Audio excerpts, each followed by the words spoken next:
Prince Edward is sitting on one of the most quietly controversial property deals in the entire royal family, and unlike most royal headlines this year, this one isn't fiction. 120 rooms, 51 acres, a 150-year lease, and a rent so low, historically, it's called a peppercorn. That's the real, documented arrangement Edward and his wife, Sophie, Duke and Duchess of Edinburgh, are facing serious public criticism over right now. No secret decree, no invented courtroom, just numbers on paper that are genuinely hard to defend, and once you hear them, you'll understand why this story doesn't need a single fabricated detail to be explosive. If you want royal coverage that sticks to what's actually documented, no invented drama, just the facts that are dramatic enough on their own, subscribe. We're building a channel people can actually trust. Picture this house, Bagshot Park, a 120-room red brick mansion on 51 acres in Surrey, originally designed under King Charles I. It's the kind of property that was even floated as a potential home for a young Princess Elizabeth and Prince Philip back in 1947. For decades, it served the Army Chaplains Department. Then, in 1998, after major renovations, Edward and Sophie moved in. That's where most of this story would end, if it had stopped there. It didn't. Here's the moment that actually matters. In 2007, nearly 2 decades ago, Edward didn't just renew his lease. He locked in an additional 150 years, not 15, not 50, 150 years, executed through his own private company, Eclipse Nominees Limited, for a reported £5 million. Stop and sit with that number for a second. £5 million sounds significant, until you put it against what 150 years on a 120-room historic mansion on 51 acres would actually cost on the open market. Critics say there's no version of that math that comes out fair to the public.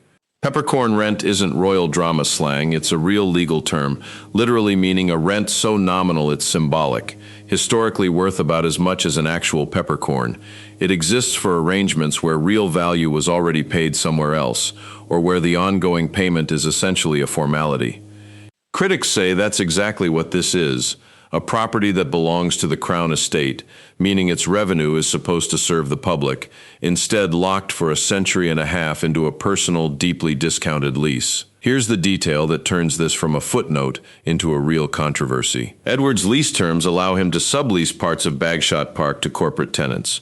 Reports estimate that could generate up to $173,000 a year, income that under this structure flows to Edward and Sophie, not the Crown Estate. Not the public purse that's supposed to benefit from Crown property in the first place. Former Liberal Democrat Minister Norman Baker didn't mince words about it. Profit from Crown property, he argues, should belong to taxpayers, not to a senior royal sitting on a legacy deal from 2007. And a royal source quoted in recent coverage put it plainly too. Awareness of arrangements like this is growing fast, especially while ordinary people are feeling real cost of living pressure and looking at a 150-year, deeply discounted lease on a 120-room mansion and asking one simple question: how is this still allowed? Here's what makes this land so much harder right now than it might have a few years ago. The exact same peppercorn rent language was used to describe Prince Andrew's arrangement at Royal Lodge. Andrew, now stripped of his titles and known as Andrew Mountbatten Windsor. That controversy escalated so far he was forced out of Royal Lodge entirely, relocated to Sandringham in February 2026. So when Edward's Bagshot Park deal came under scrutiny, it wasn't an isolated story. It landed directly on top of a public already primed by Andrew's scandal. One report didn't hold back, calling the arrangement obscene. That's not this channel's word. That's the word being used in actual coverage, specifically because the public had just watched a nearly identical story play out with Andrew. 2 brothers. 2 deeply discounted Crown leases. One pattern the public is no longer willing to ignore. Now, to be fair, and this matters if you actually want the real story, not just the outrage, several experts have pointed out that Edward didn't invent some personal loophole. Arrangements like his stem from long-standing structural rules that have governed Crown Estate leases for a long time. It's also been reported that the commercially leasable part of the property isn't currently rented out and isn't on the market. But here's the uncomfortable truth underneath that defense.